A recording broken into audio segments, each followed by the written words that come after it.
आज मैं बहुत थक गई हूं और पता नहीं बाज दफा ऐसा क्यों होता है कि आप थक जाते हैं, हालांकि आपने ना तो जिस्मानी मशक्कत की होती है और ना ही ज़हनी।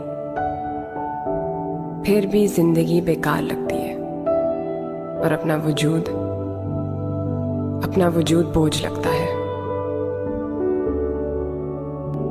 जिंदगी में आने वाली हर मुसीबत पर मैं सोचा करती थी कि शायद ये आखिरी मुसीबत हो और इससे बड़ी मुसीबत मुझ पर नहीं आ सकती। लेकिन वो सब ठीक नहीं था। जितनी जिल्लत आज मैंने महसूस की है दोबारा कभी नहीं कर पाऊंगी।